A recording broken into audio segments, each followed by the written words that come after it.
Samahan niyo po ako doon sa Santiago, Kabanatang 4, talatang 7. Bagamat ang atin po tatalakayin lang dito ay yung unang bahagi, pero hayaan niyo basahin po natin yung buong talata para po mabuo natin yung diwa. Sabi po dito ni Santiago sa talatang 7 ng Kabanatang 4, pasakop nga kayo sa Diyos, datapwat magsisalangsang kayo sa dyablo at tatakas siya sa inyo. Ang titulo po ng atin pong serye ng pag-aaral po mula ngayon hanggang sa mga susunod po na Miyerkules ay ang mga marka ng tunay na pagsisisi. Ang mga marka ng tunay na pagsisisi. So tayo po ay nasa unang bahagi, kaya po may nakalagay na part 1 sa inyong screen. Siyempre sa susunod na Miyerkules, part 2 na.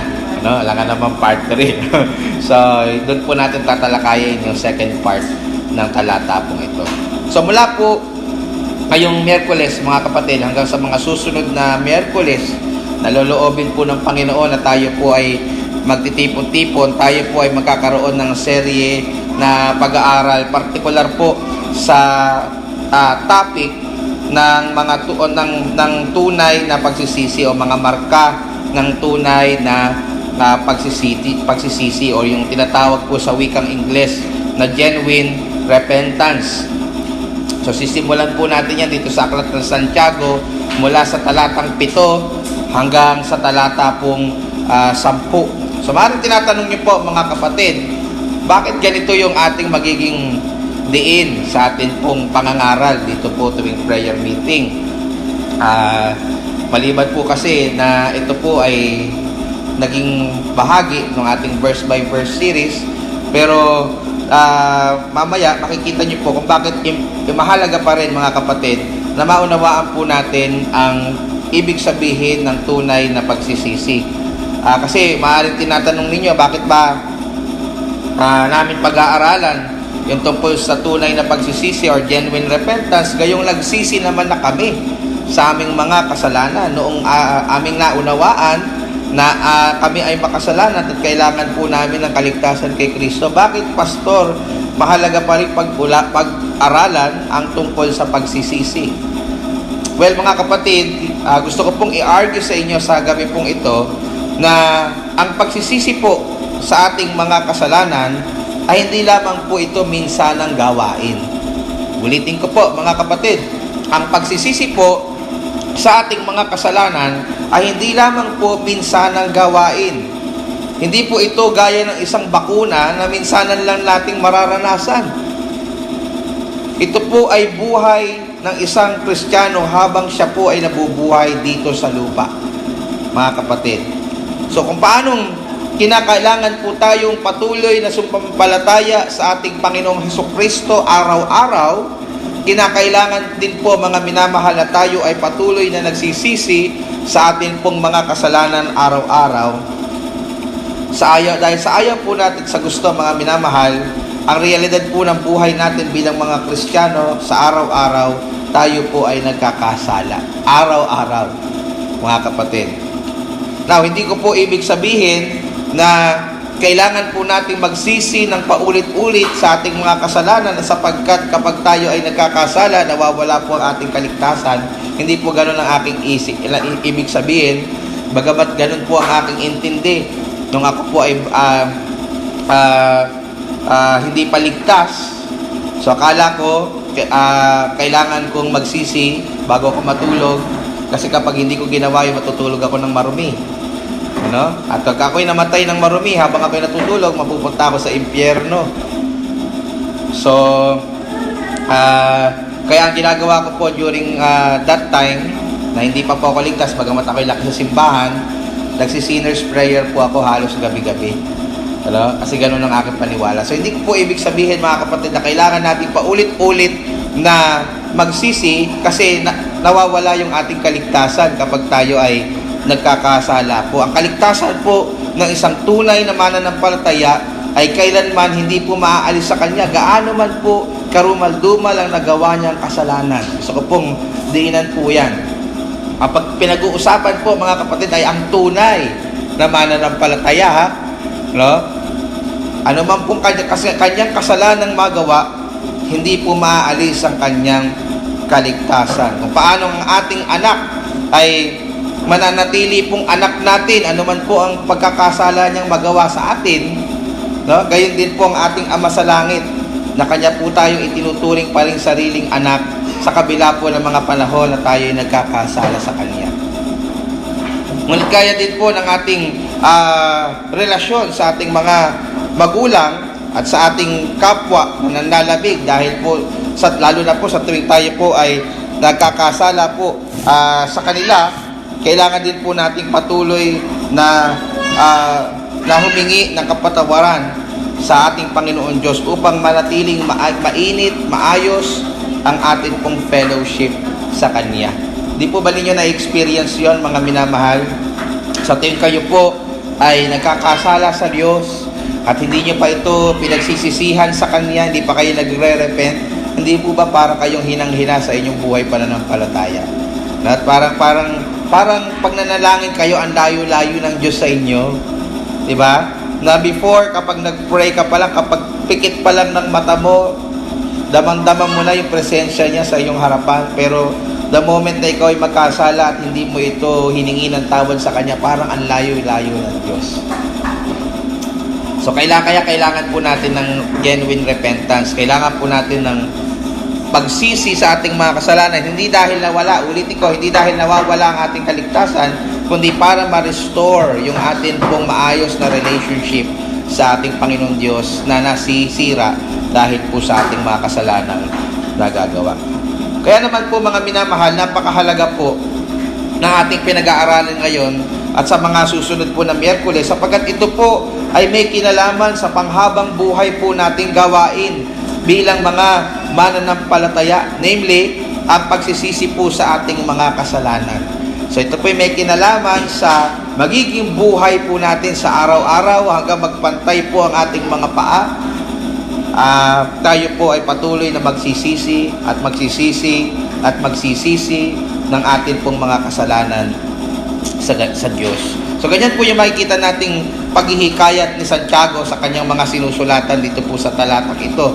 Maalala po ninyo, mga kapatid, na itinuwid po ni Santiago ang kanyang mga sinusulatan in verses 1 to 4, at after po niyang gawin po yun, after po ng kanyang matinding pagtutuwid sa mga mananampalataya o sa mga taong sinusulatan niya in verses 1 to 4, kanila po silang in-encourage na magsisi sa Panginoon in verses 5 to 10, kung saan makikita niyo po, mga kapatid, nakapaloob yung ating mga talatang pinag-aaralan ngayon. So in verse 7, which is our text sa gabi pong ito, nakikita po natin yung dalawa sa mga marka ng tunay na pagsisisi. Ang una po, ito po ay ang magkakaroon ng pagpapakumbaba sa Diyos. Yan po yung una. Yung tunay na pagsisisi ay pagkakaroon ng pagpapakumbaba sa Diyos. O simple pagpapakumbaba sa Diyos. At yung pangalawang makikita po natin sa verse 7 ay paglaban sa dyablo. So gaya po lang nabanggit ko, mga kapatid, hindi ko po layon na talakayin yung dalawa na yan agad ngayon. Hindi naman po tayo nagmamadali. So gusto po natin mag-focus lang doon sa unang punto. And then Lord willing, pagbuhay pa po tayo sa Miyerkules, o hindi pa po nagbabalik ang ating Panginoon, tatalakayin po natin yung pangalawa nating marka ng tunay na pagsisisi. So tingnan po muna natin, mga minamahal, yung unang marka ng tunay ng pagsisisi, ang pagpapakumbaba sa Diyos. Pansinin niyo po yung unang bahagi ng verse 7. Yan lang po tayo mag-focus ngayon, mga kapatid. Ang sabi po diyan, pasakop nga kayo sa Diyos. Ito po muna tayo dyan, mga kapatid. So matapos po, mga kapatid, ipaalala ni Santiago sa kanyang mga sinusulatan na ang Diyos po ay laban sa mga mayayabang o mapagmataas, at ang biyaya naman po sa mga nagpapakumbaba sa Kanya. Di ba yan yung tinalakay natin sa verse 6? Ang ginawa po dito ni Santiago in verse 7 ay inutusan niya ang mga sinusulatan niya na magpasakop sa Diyos. So kaya ko po sinabi, mga kapatid, na inutusan niya, hindi kasi siya dito nakikiusap eh. Kung titingnan niyo po yung talata, siya po ay nag-uutos. Yung salita pong pasakop nga kayo sa Diyos. Yung salitang pasakop, pautos. Sa English ang tawag doon na imperative mood. Ano po? So, dito makikita natin, mga kapatid, na inuutusan sila ni Santiago na magpasakop sa Diyos. Matapos pong magturo ni Santiago ng doktrina o mga pag-aaral kung sino po ang Diyos in verse 6, tataas nyo lang yung basa, nagturo siya ng dapat nating maging tugon dito in verse 7. Namely, ano daw yung magiging tugon dapat natin? Magpasakop tayo sa Diyos. So, ano po ibig sabihin, mga kapatid, ng salitang magpasakop o dito sa verse 7 na pasakop? Maganda po dyan yung komento ng isang Bible scholar sa katauhan po ni Thomas Manton. Dito po sa kanyang commentary doon po sa word na pasakop. Ganito po ang sabi po niya, and I quote, "It implies a humble approach to God. Lay aside pride and stubbornness, humbly acknowledge your sins." Ano po ang ibig sabihin nun, mga kapatid? Ang pagpapasakop daw po sa Diyos, particularly in this context, kasi marami pong ibang ibig sabihin ng pagpapasakop sa Diyos. Pero in this context, yung pagpapasakop sa Diyos ay ang pagpapakumbaba daw sa harapan ng Diyos. Kaya sa English Standard Version, ang translation po ng verse 7 is, "Submit yourselves unto God." Magpakailalim daw po tayo, magpakumbaba daw tayo sa harapan po ng ating Panginoon Diyos. So ito daw po ay ang pagsasantabi po ng ating self-righteousness, pagsasantabi po ng ating pride. Ito po ay ang pagpapakumbaba po natin, ito po ay mapagkumbaba po nating pagkilala sa ating mga kasalanan. So diyan po nagsisimula ang genuine repentance, mga kapatid. Kapag po inamin mo sa iyong sarili na ikaw nga ay isang makasalanan, ikaw nga ay nagkasala sa Diyos. Hanggat hindi ka dumarating sa puntong iyon, mga kapatid, patuloy ka pa rin sa mga excuses mo, patuloy ka pa rin sa mga kung ano-anong dahilan mo, wala ka pa rin tunay na repentance. Hindi ka pa rin tunay na nagsisisi. So sabi ko nga, mga kapatid, dito po nagsisimula ang tunay na pagsisisi. Ang isang taong patuloy na nagbibigay po ng excuse or justification sa kanyang mga kasalanan ay hindi po tunay na nagpapakumbaba at nagpapasakop sa harapan ng Diyos. Naranasan nyo na po ba yon, mga kapatid? May isang tao na nagsosorry sa inyo. Habang siya ay nagsosorry, matapos niya sabihin na mahal o Bel o Sel, sana mapatawad mo ako sa nagawa ko sa'yo. Tapos susundan niya, kasi ikaw Di ba? Kasi kasi sinigawan mo ako kaya sinigawan din kita. Di ba? Maraming dahilan, mga kapatid. Pagka ganun yung klase ng paghihingi ng tawad sa inyo, sincere ba yon? Genuine ba yon? Di ba hindi? Ang tunay po ng pagpapasakop sa Diyos, wala nang excuses. Wala nang justification na, Panginoon, kaya pala po nagawa to kasi wala po talaga ako, Panginoon Kaya po ako nakapag-umit, kaya po ako nakapandaya. Wala na pong ganon, mga kapatid. Aminin lang po natin sa Panginoon yung ating mga nagawang kasalanan. Sapat na po yun. Hindi na natin kailangang ipagtanggol yung ating sarili. Sapagkat meron na tayong tagapagtanggol sa langit at ang pangalan po niya ay Hesus Kristo. Siya po yung ating advocate. Siya po ang bahala sa atin sa Ama. Pasasabihin lang po natin sa Kanya yung ating mga kasalanan. Ang isa pong taong self-righteous o para bagang tinuturing niya ang kanyang sarili na hindi nagkakamali. May kilala pa ba kayong taong gano'n? Parang hindi siya pwedeng magkamali. Kulang na lang pangalan niya sa sarili niya, perfecto. Perfecto. Pagka ganun po yung attitude natin sa harapan ng Diyos, na para tayong self-righteous, hindi po magiging sincere yung atin pong paghingi ng tawad sa Kanya. At nagiging mapagmataas po tayo sa harapan ng ating Diyos. Ang isang tao pong stubborn, sabi ni Thomas Manton, pag sinabing stubborn, mga kapatid, matigas ang ulo. Kapag ang isang tao po ay stubborn or matigas ang ulo, ibig sabihin, nagpapatuloy pa rin po siya sa paggawa ng mga kasalanan, nagpapatuloy pa rin siya sa mga bagay na alam naman po niya sa sarili niyang ito po ay hindi kalooban ng Diyos. Kahit po ito'y malinaw na sinasabi ng salita ng Diyos, gumagamit po ang Diyos ng mga kapatiran, gumagamit po ang Diyos ng mga pastor, mga lingkod ng Diyos para sabihin, kapatid, nagkakasala ka sa Panginoon, itigil mo yan.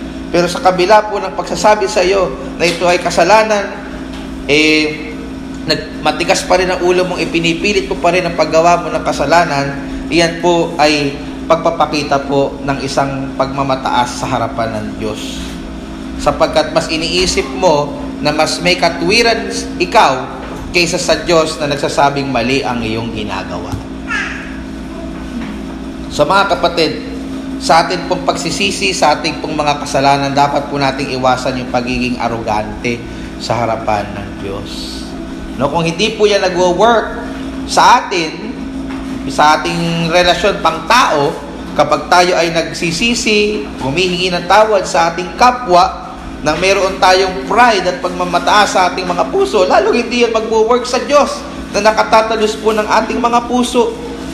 Kung patuloy po tayo sa ating self-righteousness, pride, at pagiging stubborn, hindi ho tayo makakagawa ng tinatawag na genuine repentance na katanggap-tanggap sa harapan po ng Diyos. Ang kailangan lang ho natin gawin, mga minamahal, every time na tayo po'y nagkakasala sa Diyos, aminin po natin sa Kanya ang ating mga kasalanan. Huwag na tayong magbigay ng excuses, huwag na tayong magturo ng iba, Panginoon, kasi si ganito kasi si ganyan. Na-trigger tuloy ako, kaya ako nakapagmura, okay, na-trigger tuloy ako, kaya ako nakagawa ng masama. Kasi po, talaga naman, sa lahat naman ng pwedeng makasama, bakit ito pa binigay mo sa akin? Diba? Pagka ganun po yung attitude natin, hindi po yun genuine repentance. Huwag ka nang mag-excuse, huwag ka nang magturo ng iba, aminin mo lang sa harapan ng Diyos, Panginoon, narito ako sa iyong harapan, nagkamali po ako, patawarin niyo po ako. No? Humihingi po ako ng tawad sa iyo. Kilalanin po natin at aminin ang ating mga kasalanan sa harapan ng Diyos. At ito yung masarap, tiyak na tayo po ay Kanyang patatawarin. No? Paano ko po yan nasabi? Kasi sabi sa Juan 1, talatang 9 bilang supporting verse. 1 John chapter 1 verse 9, napakasarap po na talata na kabisaduhin. No, sa tuwing inuukil-kil sa iyo ng dyablo, no, wag ka na magpatuloy, napakamrumi mo na, napakamakasalanan mo na. Paalala mo po sa inyong sarili, o kaya i-recite mo kay Satanas, itong 1 John chapter 1 verse 9. Ang sabi po dito, kung ipinahahayag natin ang ating mga kasalanan, ay tapat at banal siya na na tayo'y patatawarin sa ating mga kasalanan at tayo'y lilinisin sa lahat ng kalikuan. Ano daw po gagawin ng Diyos? Kapag daw po tayo ay ipinahayag natin, ibig sabihin, we confess, we agree that we are sinners, na dumapit tayo sa Diyos na mayroong bagbag na puso ng walang halong pagmamataas at purong pagpapakumbaba lang sa Kanya. Ang sabi po, tapat mga kapatid, at banal siya na tayo po ay patatawarin. Patatawarin sa ating mga kasalanan.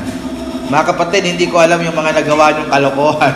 Bago kayo nagpunta dito, hindi ko alam yung mga nagawa nyong sablay sa buhay. No, hindi ko alam kung gaano kayo kamesi bago kayo pumunta dito. Pero gusto ko ipaalala sa inyo, napakadakilang paalalang ito ng Ebanghelyo. Ano man po yung nagawa mong pagkakamali, pagkukulang, mga kasalanan, kung lalapit ka sa Panginoon, nating Diyos sa langit, nang mayroong mapagkumbabang puso, tapat po siya na ikaw ay Kanyang papatawarin. Hindi Kanya susumbatan, hindi Kanya papahiyain na kung ano-ano pa ba. Ikaw ay Kanyang yayakapin gaya ng isang ama sa kanyang alibughang anak. At ikaw ay tatanggapin pa rin niya bilang Kanyang sarili at minamahal na anak. Mga kapatid, walang kasalanang hindi kayang patawarin ng Diyos na nagmumula sa isang pusong tunay na nagpapakumbaba at nagsisisi sa Kanyang harapan. Praise be to God. So, dyan po nagtatapos, mga minamahal, yung atin pong maikling pag-aaral dito po sa serye ng tunay na pagsisisi.